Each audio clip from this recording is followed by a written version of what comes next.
Hebreus 9, versículo... Eu vou ler o 3 antes, só para a gente entender o contexto, mas eu vou pregar sobre o 4.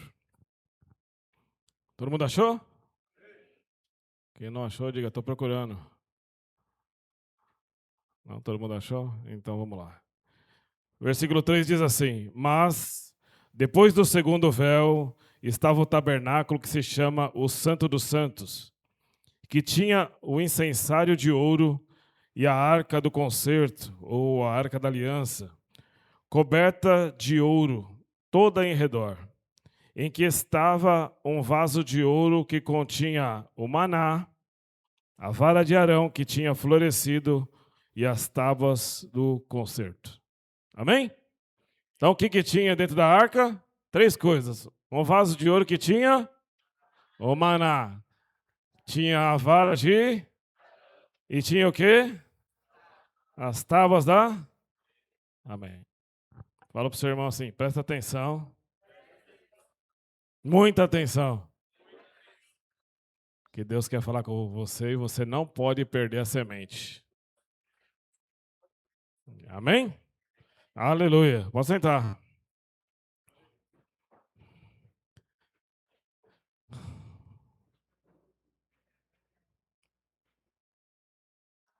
Esperar o irmão. O irmão, meu filho. O texto fala sobre o tabernáculo, e o tabernáculo tinha suas divisórias, e no lugar santíssimo, ou lugar do Santo dos Santos, tinha o incensário de ouro que a gente acabou de ler aqui, e ele tinha a arca. E eu vou falar hoje sobre a arca da aliança. E a gente já viu que dentro da arca tinha 3 coisas. Tinha o maná, tinha a vara de Arão e tinha as tábuas da lei.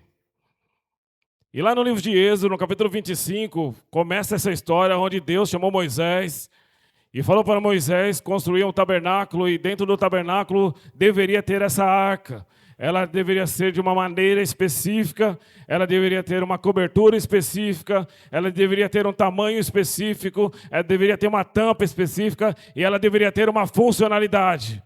E tudo aquilo que Deus tinha determinado para que Moisés fizesse para que a arca pudesse ser única, exclusivamente purificada para um único propósito. Qual era o propósito?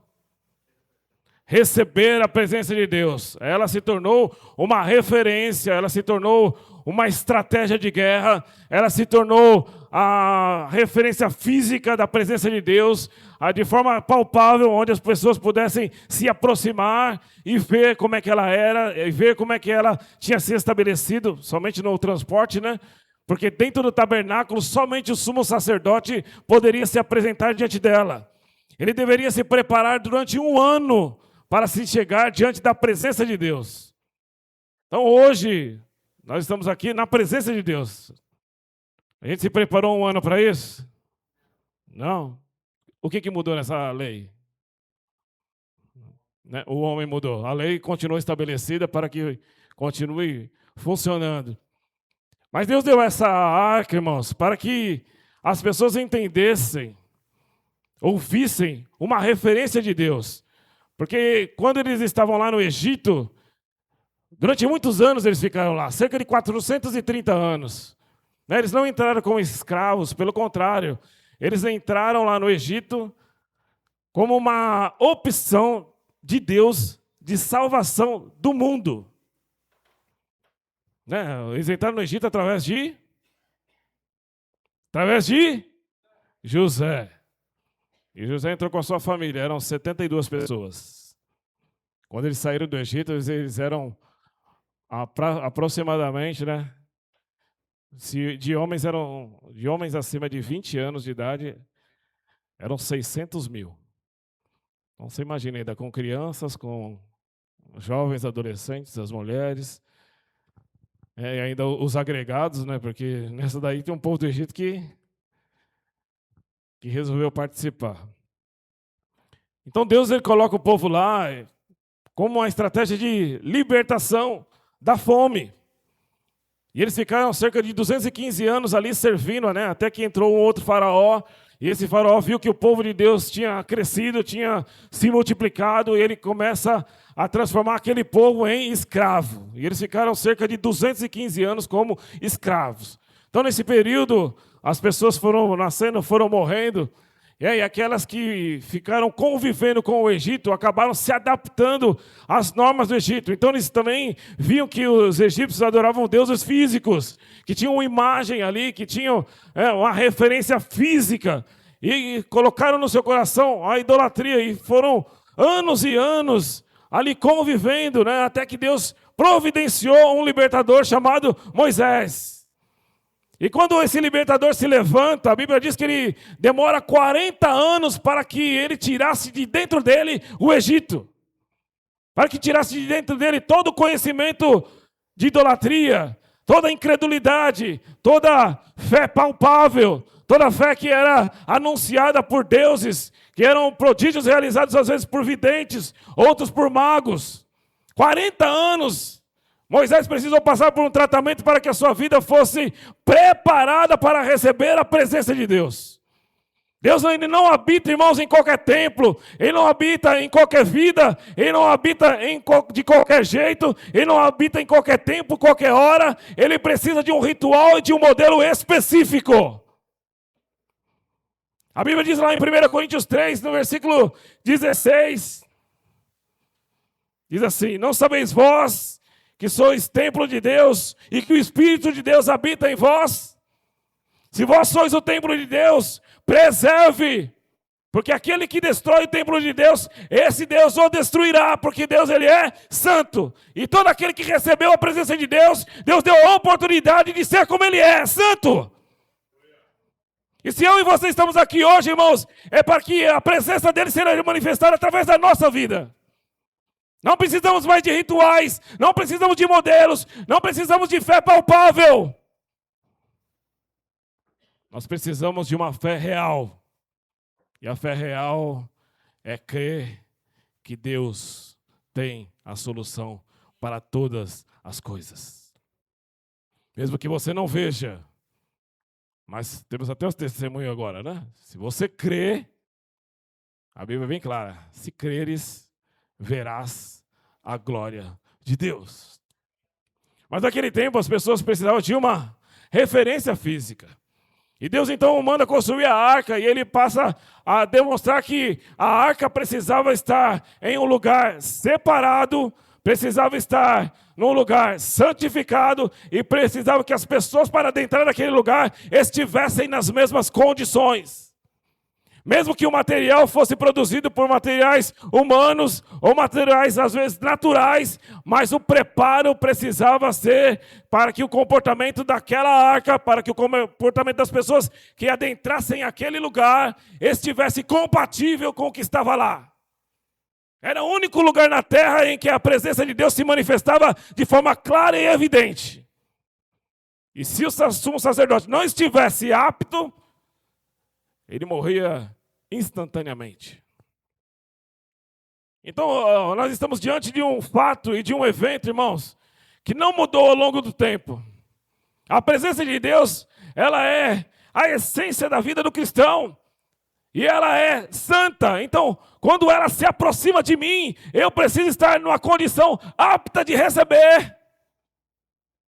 Se eu não tiver santificação na minha vida, a presença de Deus não pode permanecer em mim. E a Bíblia vai me dar um monte de exemplo onde a presença se manifestou. Quando Moisés ia falar com o povo, o monte fumegava, já era a referência que Deus ia falar, e Deus se apresentava na tenda. E a tenda que no instante da criação era chamada de tabernáculo, quando Moisés ia chegar diante dela, a tenda mudava de nome. A tenda passava a se chamar a tenda do encontro.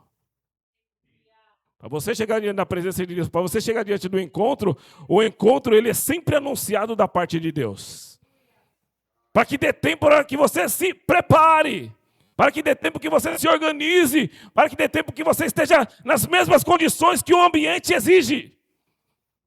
Porque vir na igreja, irmãos, é fácil. Mas manter o templo estabelecido como uma referência da presença de Deus, aí é o trabalhoso, aí é a real obra de Deus, é fazer com que o templo de Deus seja referência para quem precisa. Uma referência de tal ponto que aquele que olhe, fala, eu não quero ir para nenhum outro lugar se a presença não estiver comigo. É por isso que Moisés, lá no capítulo 33 de Êxodo, ele fala, Senhor, se a sua presença não for comigo, eu não quero ir para lugar nenhum, eu nem me movimento.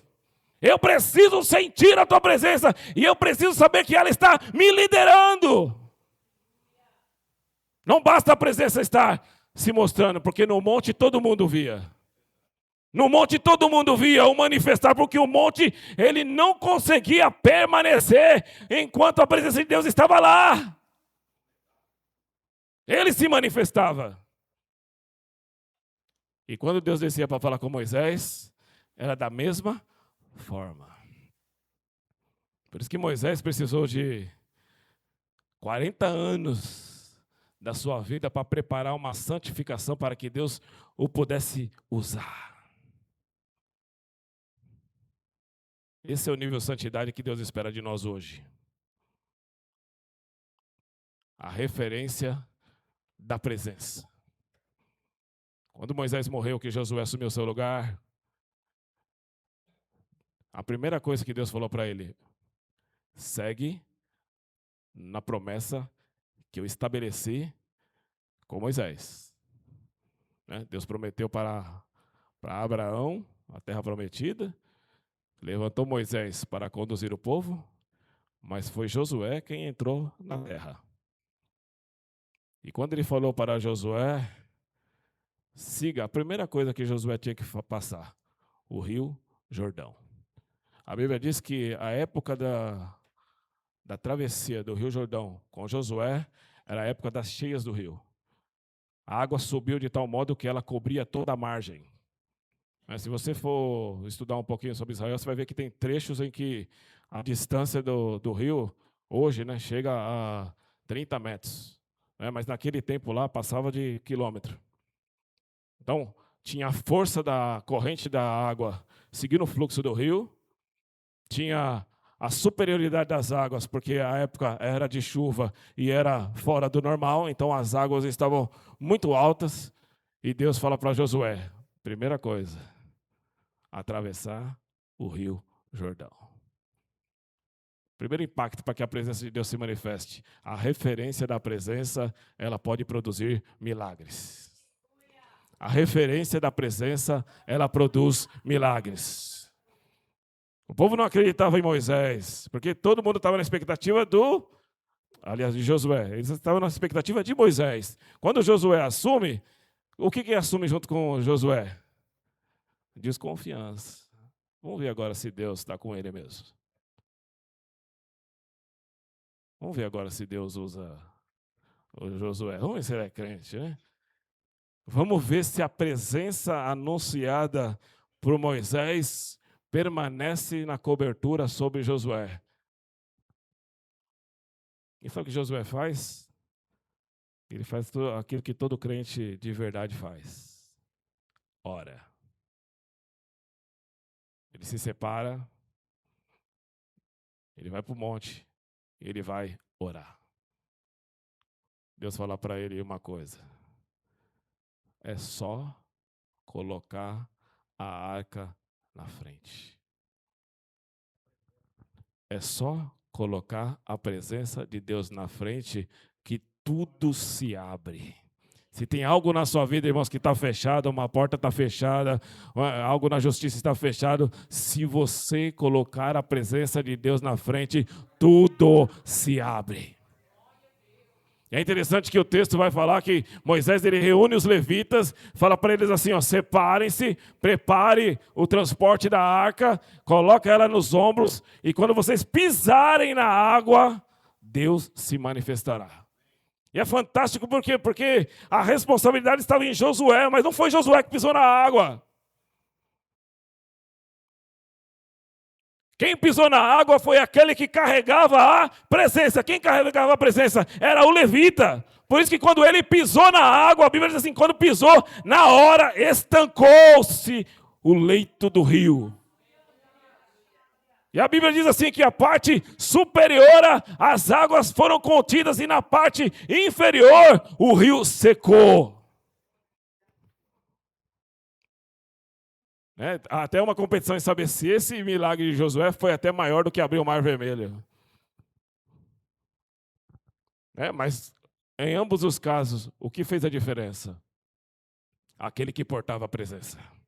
Hoje o que vai fazer a diferença no mundo, irmãos, é aquele que porta a presença. Se você está aqui hoje, você foi escolhido por Deus, foi separado para ser o templo do Espírito Santo, e Ele precisa que a presença esteja dentro do templo.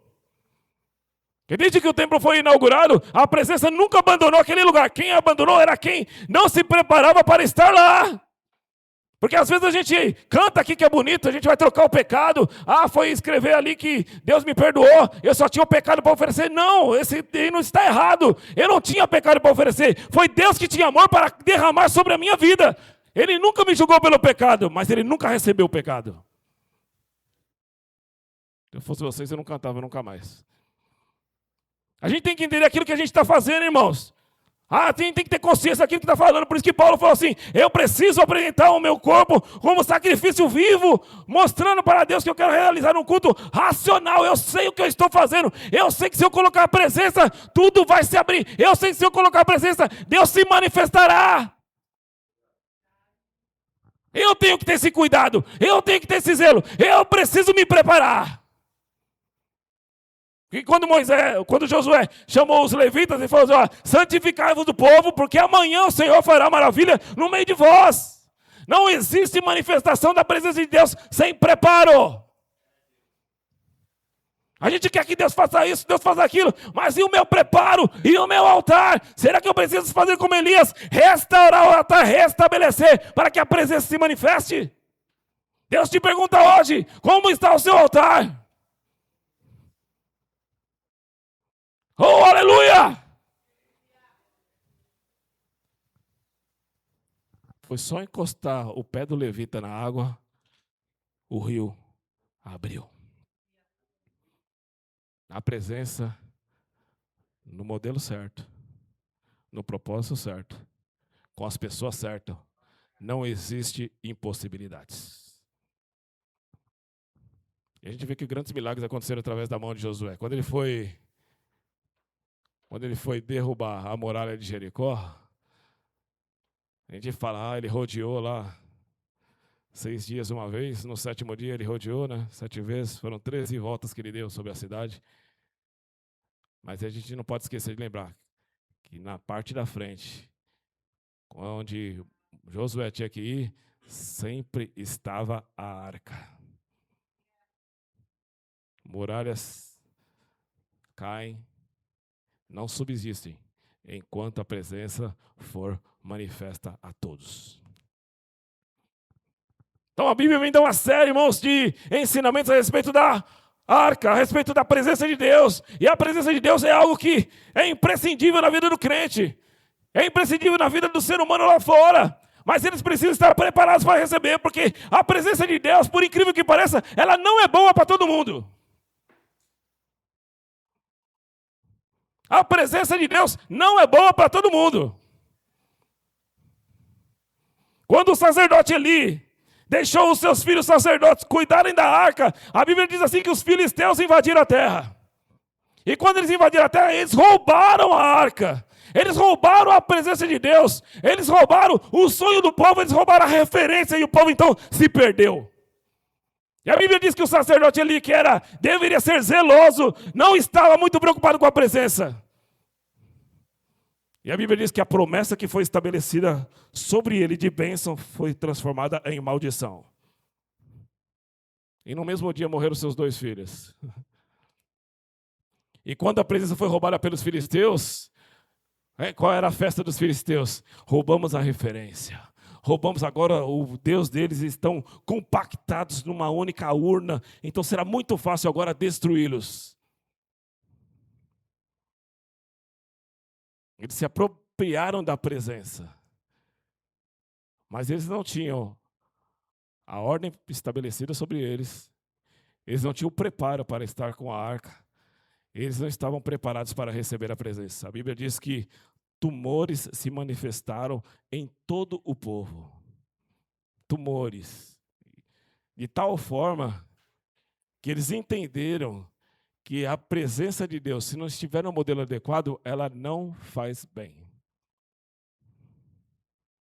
Então, às vezes, a gente vem para a casa de Deus, a gente vem querer louvar a Deus, irmãos. Se você não estiver alinhado com a presença de Deus não lhe fará bem. Porque ela exercerá sobre você juízo, não amor.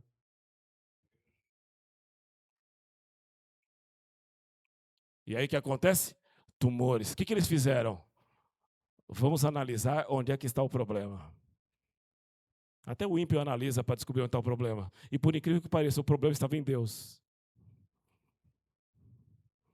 E eles falaram, então sabe o que a gente vai fazer? Vamos agradar esse Deus aí para ver se ele cessa com os tumores.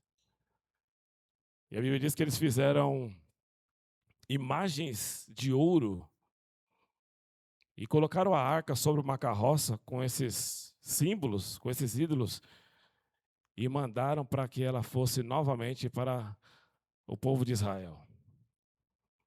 E aí elas foram sendo carregadas. E sabe o que os filisteus fizeram? Não largou lá. Não, vamos ver o que acontece. Vamos ver se a presença realmente encaminhada para lá vai fazer diferença lá ou vai nos penalizar. Ou vai penalizar aquele povo como fez aqui. E a Bíblia diz que ela foi caminhando e ela chegou até uma cidade chamada Bet-Semes, que já era território do povo de Deus. E quando ela chega naquele ambiente, o povo de Deus fica feliz. Olha, recebemos a arca, recebemos a presença. Olha que legal, olha que coisa maravilhosa. Deus se manifestou, olha que coisa tremenda. Deveria ser assim, deveria ser só uma festividade. Mas despertou no coração deles saber o que tinha dentro. Irmãos, os segredos de Deus, eles devem ser revelados. Eles não devem ser obtidos com recompensa, nem por interesse. Porque a Bíblia diz assim, se você buscar a Deus no interesse do seu coração, Ele te dá inteligência espiritual, sabedoria e capacidade de revelar os seus mistérios. Então não é pegou do jeito que eu quero, é do jeito que Deus quer propor para mim. E aí sabe o que eles fazem? Vamos ver o que tem na arca. Né? Os filisteus não morreram, eles eram inimigo. Olha o pensamento do povo. Eles eram inimigos do povo de Deus. Eles roubaram a arca, mas ninguém morreu. Vamos então olhar o que tem na arca. E aí eles abrem a arca. A Bíblia diz que a presença de Deus, que era de glória, se manifestou naquele lugar com ira. E morreu 50.100 pessoas instantaneamente. Daquele povo que supostamente era o povo de Deus. Então a presença de Deus, por que eu estou falando essas coisas? Para que você entenda a preciosidade que é, e ela não pode ser cuidada de qualquer jeito. É preciosa. O salmista fala assim, aquele que leva a preciosa semente. O que é a semente? Semente é a compactação da glória de Deus em algo que pode frutificar nas vidas.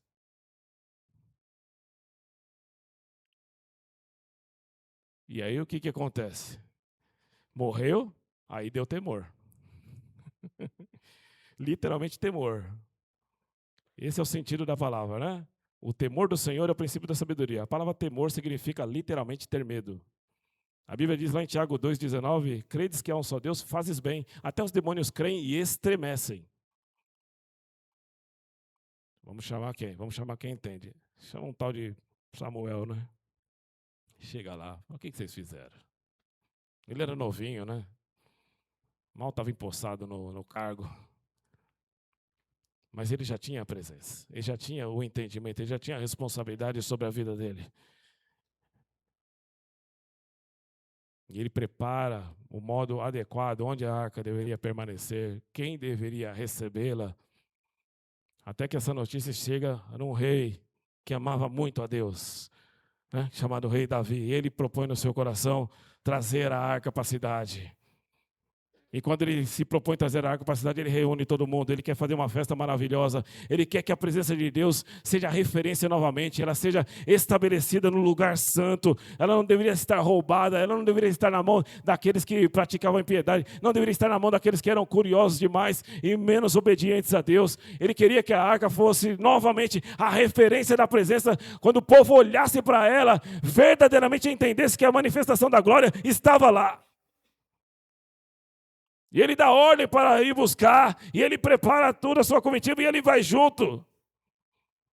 E quando ele chega naquele lugar, ele fala para o pessoal, olha, tragam a arca, preparem. Só que a arca, ela precisa de regra, ela precisa de disciplina, e ela precisa de preparo. Colocaram a arca em cima de carro de bois, não essa era a ordem. A ordem é para que ela estivesse com varais atravessando as argolas que estavam ao seu lado e que ela deveria ser carregada nos ombros dos levitas. Essa era a ordem que era dada para o transporte. Mas não foi assim que foi feito. E aí, no caminhar do passo, de repente, a arca balança, porque a carroça balança. Alguém quer ajudar Deus. Quantas vezes da nossa vida a gente quer ajudar Deus em soluções que é só dele? Se você tem a presença, você começa a ter discernimento. Na hora, a Bíblia diz que na hora, instantaneamente, foi aberta uma rotura em Uzá e ele morreu na hora, na frente de todo mundo. E sabe o que aconteceu? Todo mundo falou, o quê? Mas se Deus que é a nossa referência, se Deus que é o nosso... Está matando todo mundo, já morreu 50 mil ali, já deu tumor no outro, e agora... Até que chegou alguém que dá uma ordem, fala, olha, não é assim. A presença de Deus tem regra, disciplina, preparo. E aí, então Davi depois se restabelece e ele volta com um propósito. E ele consegue então levar a arca novamente para a cidade. Jerusalém, que naquele tempo era chamada cidade de Davi. E o que é interessante, a Bíblia diz assim que a cada 6 passos, era executado um sacrifício. Quantos passos a gente dá na vida e a gente não oferece nenhum sacrifício para Deus? E a cidade ali não era perto, não era daqui do portão. Era alguns quilômetros. Então imagina, né, se um passo fosse 1 metro, para a gente pensar aqui junto, a cada 6 metros um sacrifício. Se fosse em 1 quilômetro, quantos sacrifícios eu deveria fazer? E sabe o que aconteceu? Ele conseguiu fazer por quê? Porque aí ele usou regra, ele usou disciplina, e ele estava preparado para receber a presença de Deus. Preparado. Então a presença de Deus, irmãos, é algo precioso, que precisa ser levado muito a sério. Principalmente quando a gente não está na igreja. Quando a gente não está na igreja, parece que ninguém está vendo nada, então eu posso fazer o que eu quero, eu tenho liberdade. Pelo contrário, irmãos. Porque se o seu ideal fora da presença é cometer pecado, você continua preso. Mas hoje Deus quer te libertar hoje. Para que você pare de ser mais um na multidão e se torne a referência, seja a escolha perfeita de Deus, onde as pessoas olhem para você, ou ao ouvirem a tua voz, elas percebam a presença de Deus. Assim como Davi, quando ele dedilhava na harpa, a Bíblia diz assim que os demônios não permaneciam naquele que estava endemoniado. Não precisava oração, não precisava jejum, não precisava exortação, precisava da presença. Muitas das soluções da nossa vida, irmãos, não depende do tempo que eu estou ali orando, não depende do tempo que eu estou jejuando, depende da presença. Porque se eu fizer um jejum de qualquer jeito, eu vou passar fome e Deus não se manifestará. Se eu orar sem fé, Deus não ouve. Eu preciso me entregar. É por isso que quando você aceita Jesus, é feito um apelo para que você levante suas mãos. Levantar a mão significa, Senhor, eu me rendo à sua soberania. Aquilo que o Senhor tem para mim é a prioridade. Mas a gente não tem dado a prioridade para Deus. Eu vi uma analogia essa semana aqui que me chocou. E a mulher estava falando sobre dar prioridade para Deus. E ela falou assim, já reparou no aniversário? Tem um bolo. E às vezes você pega o primeiro pedaço do bolo, o que você quer fazer? Tem até uma competição, não, eu quero receber primeiro, eu quero receber primeiro. Né? O primeiro pedaço do bolo é uma honra que eu estou dando. Depois, todo o resto do bolo, ninguém se importa. Todo mundo está preocupado com o primeiro pedaço. Porque a primeira parte é importante. Então não adianta a gente querer fazer para Deus, dar todo o bolo para Ele. Você precisa dar o primeiro pedaço. Você precisa dar a sua primícia para Ele. Você precisa dar o seu tempo para Ele. Você precisa dar a honra que é dele. A gente tem perdido a presença de Deus de atuar porque a gente não dá a honra que Ele merece. A gente canta aqui, mas não pratica nada do que canta. A gente está igual no tempo de Jesus, irmão. Com os lábios me honram, mas o seu coração, eu nem escuto a voz dele. Eu estou estudando Provérbios, que eu vou ter que pregar. Nossa, se eu pudesse recusar o convite. Mas quem estabelece a ordem é Ele. E eu tenho lido ali, eu li e falei, eu vou decorar o capítulo. Eu estou estudando para decorar. Até a Fabiana falou, mas para que você vai decorar? É o que o Salmo me orienta. Escondi, Senhor, a tua palavra no meu coração, para eu não pecar contra ti. Só que a gente não conhece a palavra. A gente não conhece. É por isso que quando Deus deixou a referência da arca, Ele deixou 3 coisas na arca. Maná, a vara de Arão e as tábuas da lei. Foi nessa ordem? Não, né? Mas o que significa o maná? Estar dentro da arca. Aquele que carrega a presença de Deus, irmãos, precisa ter dentro dele essas 3 coisas. Eu preciso ter dentro de mim, que carrego a presença, eu preciso ter o maná. Eu preciso ter provisão para mim e provisão para aquele que necessita. Eu preciso dedicar aquilo que eu recebi de Deus para que o próximo também seja alimentado por aquilo que eu recebi. Isso é o amor ao próximo. E quantos de nós, irmãos, não temos exercido isso? A gente não faz as coisas para Deus porque a gente tem amor em fazer, tem vontade de fazer, tem desejo de fazer. A gente faz por obrigação. Ah, tem que dar o dízimo. Então vamos lá dar o dízimo. A gente tem que trazer o quilo. Ah, mas eu já dou o dízimo, não vou dar o quilo. Ah, tem que fazer isso. Ah, não, aí... Ixi, o pastor pediu para 1 hora. Ixi, 1 hora, misericórdia. Todas as coisas, quando é para Deus, se torna difícil. E Deus hoje veio para falar para você, irmão, se você carrega a presença, você precisa modificar-se. Você precisa ter dentro de você provisão para dar para os demais. Sabe o que é provisão? Palavra. Elas se completam.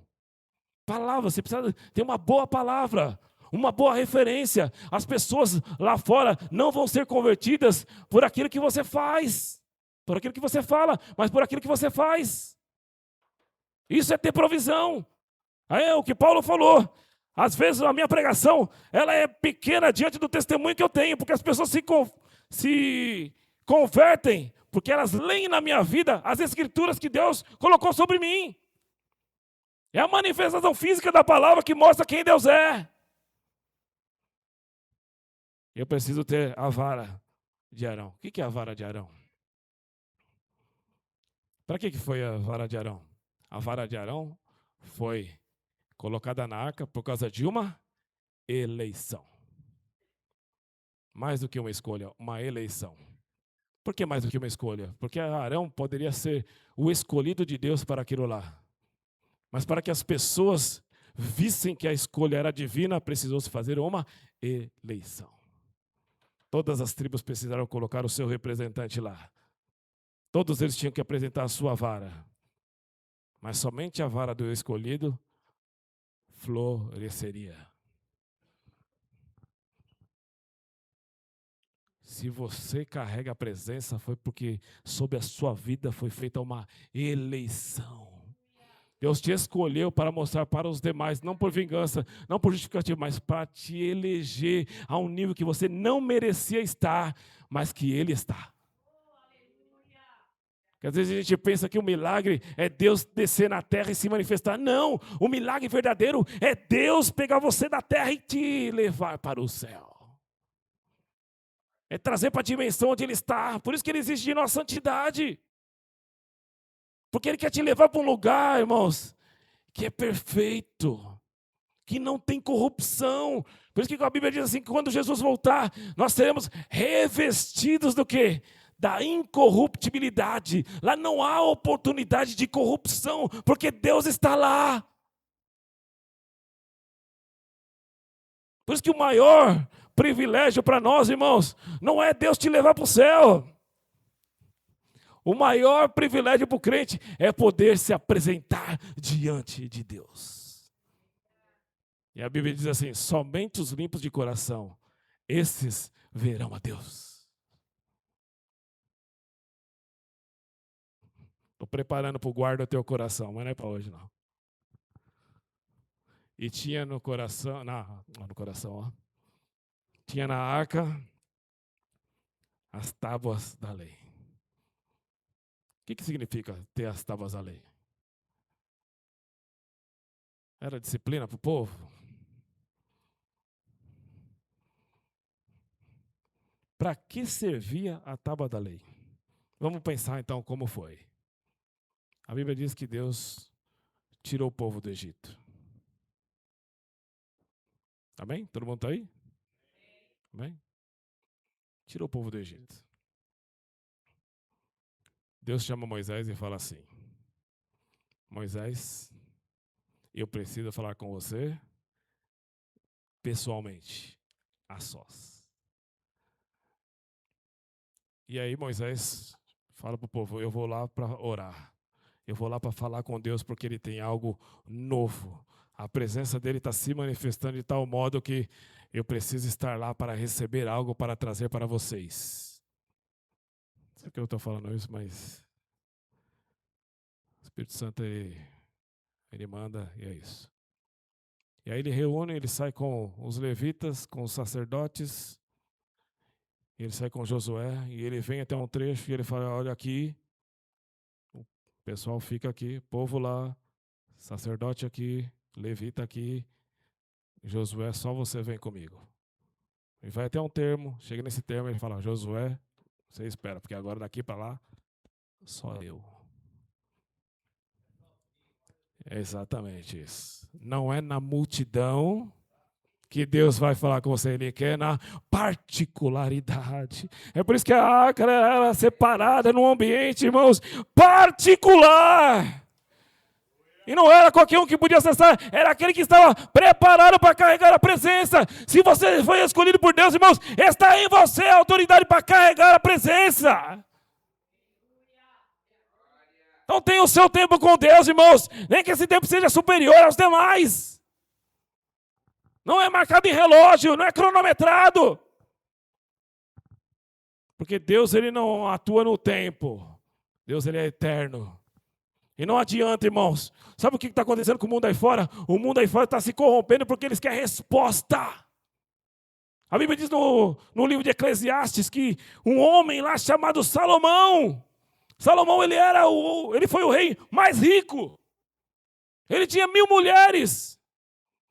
Ele tinha riqueza, tinha mulher, sexo à vontade, delícias para sua carne, bebia, tinha todas as delícias para comer, para beber, mas ele não entendia o propósito de Deus. E no livro de Eclesiastes, no capítulo 3, versículo 11, diz assim, ele não entendia porque Deus tinha colocado no seu coração a eternidade. Ou seja, não adianta buscar satisfação das coisas terrenas, porque o verdadeiro tesouro estão na eternidade, onde Deus produziu coisas invisíveis e sobrenaturais para revelar para aqueles que um dia carregam a presença e se apresentarão diante dele. Por isso que no mundo não há saciedade, porque a eternidade mora em Deus e Deus colocou no seu coração. É por isso que a gente precisa aprender da palavra, irmão. É por isso que a tábua da lei ficou lá. O que era a tábua da lei? Eram os 10 mandamentos. Quais são os 10 mandamentos? Quais são? Amar a Deus não está nos 10. Né? Antecipa. Não farás imagem de escultura. Não terá outros deuses além de mim. Não tomarás o nome do teu Deus em vão. Guarda o sábado. Honra teu pai e tua mãe. Que mais? Não matarás, não furtarás, não adulterarás, não dirás falso testemunho, não cobiçarás a casa do próximo, o dinheiro, a mulher, nada do próximo. Não tenha inveja, está falando ali, porque a Bíblia diz que inveja ela é sequidão para os ossos. E inveja produz oração contrária, e oração contrária é pecado de feitiçaria. É por isso que as tábuas da lei estavam lá, para mostrar para o povo qual é o caminho da santidade. E o caminho da santidade é você abandonar o pecado e aceitar Jesus e se converter do seu mau caminho. Então Deus do céu ouvirá o seu clamor.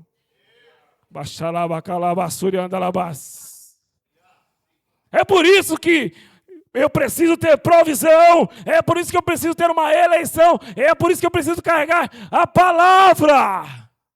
Porque a Bíblia diz que a palavra ela é viva e eficaz.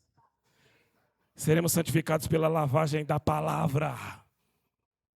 Nós seremos também julgados pela palavra. A Bíblia não diz que o Pai me julgará. A Bíblia não diz que o Espírito Santo me julgará. A Bíblia não diz que Jesus me julgará. Mas a Bíblia diz que quando nos apresentarmos diante do tribunal de Cristo, a palavra de Deus nos julgará.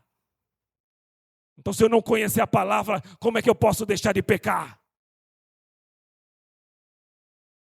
Por isso que o salmista, lá no Salmo 37, versículo 5, diz assim: entrega o teu caminho ao Senhor, confia nele e ele tudo fará.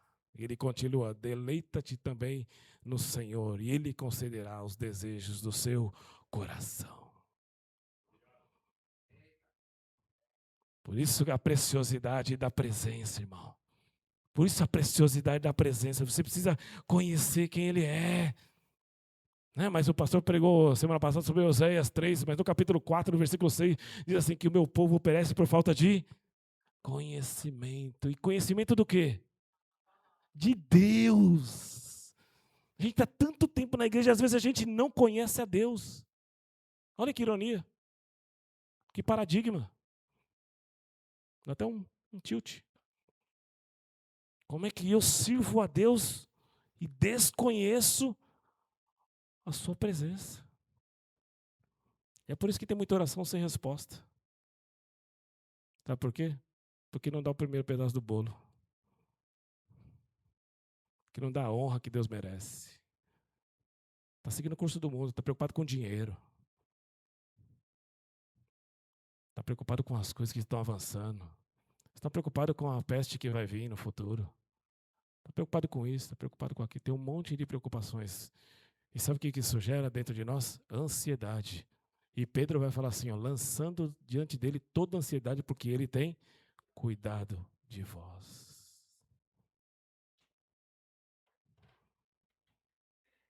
Por isso que você, irmão, que está aqui hoje, Deus faz um convite para você hoje. Deus quer que você deixe de ser mais um, para ser um real portador da presença. Um real portador da presença. Ah, mas eu sou pastor. E daí? Se eu não carregar a presença, não serve para nada esse cargo. Ah, eu sou presbítero. Menos ainda. Eu sou diácono. Menos ainda. Só vai rebaixando. Porque a Bíblia diz que quanto mais cargo você tem, mais a sua coluna tem que se curvar.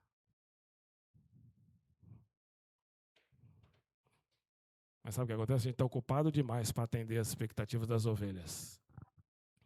E as ovelhas estão procurando pastores que não foram escolhidos por Deus. Esse é o tempo. A Bíblia diz assim que, sabe qual é o grande sinal? Olha aqui uma revelação para você. Sabe qual é o grande sinal de que Jesus está perto de voltar?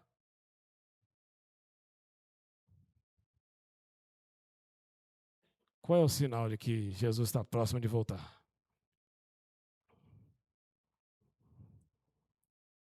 A Bíblia diz assim: quando ouvirdes falar de deuses,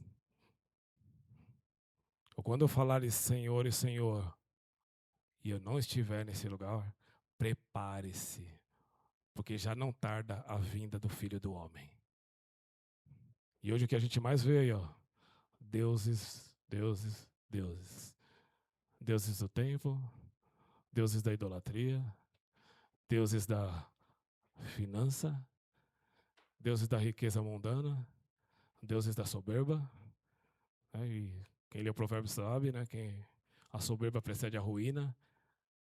É tudo um modelo a ser seguido. É o mesmo pecado de Adão e Eva. Eu até perguntei para a pastora Fabiana, falei, pastora Fabiana, qual foi o pecado de Adão e Eva? Eu vou acabar com isso aqui.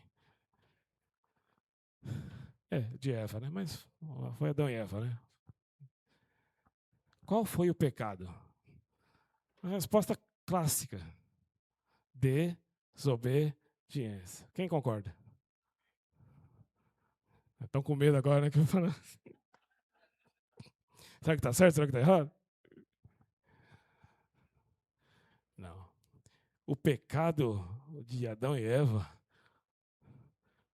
foi querer saber do futuro. Essa foi a proposta do diabo. Porque no dia em que comeres, então sereis semelhante a ele. Produziu ansiedade e desejo para saber o que acontecerá se eu comer. Mas qual foi a ordem de Deus? Tudo é seu. Tudo. Aquele pedaço de bolo é meu. Aquele pedaço de bolo é meu, não mexe. Todo o resto do bolo é seu. Porque aquela ali é a minha honra. E aí eles que tinham o bolo inteiro quiseram usurpar a honra que era de Deus. Por isso que foi necessário que eles fossem expulsos do jardim. Porque se eles comessem do fruto da vida, voltaria a estaca zero. Mas eles precisaram ser expulsos para que eles cumprissem o quê? A regra, a disciplina e o preparo até que se levantasse alguém que tinha poder e autoridade, que fosse a primícia do céu, o primeiro bolo do céu, para oferecer para nós algo que ninguém aqui merecia. Era ser excluído lá do céu, mas Jesus não. Ele fez o quê? Ele me deu a oportunidade de ser como Ele é, acrescentando na minha vida o Espírito Santo, para que o Espírito Santo tenha o domínio, a liberdade e o poder de me transformar em Jesus. Esse é o trabalho do Espírito Santo. Não é isso? Ele convence o homem do quê? Do pecado, da justiça e do juízo. O Espírito Santo, ele é a manifestação clara, evidente da graça de Deus. É o único que tem poder de transformar um pecador em um filho de Deus. Por isso você que está aqui hoje, que está ouvindo essa palavra, presta bem atenção no que eu vou te dizer agora. Você que está ouvindo essa palavra hoje, né? Se você ouvir aí, Facebook, sei lá onde chegar a minha voz, Deus te escolheu,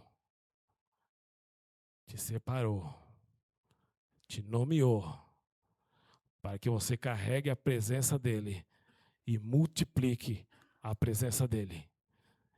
Não tem opção de voltar atrás. Ou você se entrega por completo, ou acordo cancelado. Ah, pastor, mas Deus é assim mesmo? Vai dar tempo, irmãos? Santificai-vos hoje, porque amanhã o Senhor fará maravilhas. Sabe o que é maravilha? A Bíblia diz lá no livro de 1 Coríntios 12 que tem um dom chamado milagres e maravilhas. É um dom que Deus quer dar, que hoje está escasso no mundo. É um dom que alguém fala assim, ó, Senhor, está me incomodando aqui, manda fogo. Ups. Na hora. Churrasco, na hora. É alguém que tem o poder de olhar para os astros e falar assim, fica aí. Até eu mandar você se mexer. É alguém que tem a palavra, olha para o céu e fala assim, ó, não vai chover até eu falar que vai. Por que você não vê esses milagres hoje? É um dom que está escasso. Mas os portadores da presença precisam ter esses dons em abundância. E a Bíblia diz que a palavra dom significa presente. Deus nos deu o maior presente, que é a presença, e depois Ele me deu o maior presente, que são dons, para que eu multiplique a presença de tal forma que as pessoas vejam uma referência extraordinária. Mas não é porque eu sou bom, não é porque eu sou legal, é porque eu carrego a presença. Eu carrego a presença, irmãos, é só isso. Nossa, tem que dar ordem aqui em meu coração. Irmãos, sabe por quê? Os sinais estão aí. As matemáticas bíblicas estão aí e o prazo está curto. É por isso que a ciência avança de forma... Se você acha, eu vou te falar, eu sou da tecnologia, eu trabalho com tecnologia desde 1995. 31 anos, é isso? 31 anos, irmãos. Se você está impressionado com as coisas que estão acontecendo, prepare-se. Prepare-se. Porque o que vem de tecnologia aí na frente é absurdo. Quem já viu propaganda da Claro, a última que saiu? Já não tem mais internet em mega. Internet é giga. Quando o 6G entrar em ação, aí prepara-se. Nunca se ouviu falar tanto de alienígena, né? Está tudo sendo preparado. Até a ovelha vermelha, que é a promessa do primeiro sacrifício do terceiro templo, já está viva, já está separada, já está pronta, aguardando a ordem. E o noivo também. O noivo já está preparado. Vestes impecáveis, prontinho, esperando a ordem. Só está aqui, ó. Opa! E você? Já está preparado? Já está prontinho? Alistado? Com as armas certinhas? Peito estufado? Marchando? Armadura pronta? Armas estabelecidas? Ouça o conselho do profeta. Prepara-te, ó igreja. Prepara-te, ó Israel, para te encontrares com o Senhor, seu Deus, porque não tardará. Breve voltará. Maranata, ora vem, Senhor Jesus, te esperamos, te aguardamos, Senhor. Te esperamos, Senhor, te aguardamos. Em nome de Jesus, eu espero, Pai, ansiosamente pela convocação, ó Pai, porque eu já estou preparado para o alistamento, eu estou preparado para o grande dia, eu só estou aguardando a sua ordem. Eis-me aqui, Senhor. Envia-me a mim, e que o dia que o Senhor procurar alguém na brecha, eis-me aqui. E você? Deus espera que o portador da presença seja a referência da luz, nesses dias de trevas, em nome de Jesus. Amém? Deus te abençoe, em nome de Jesus.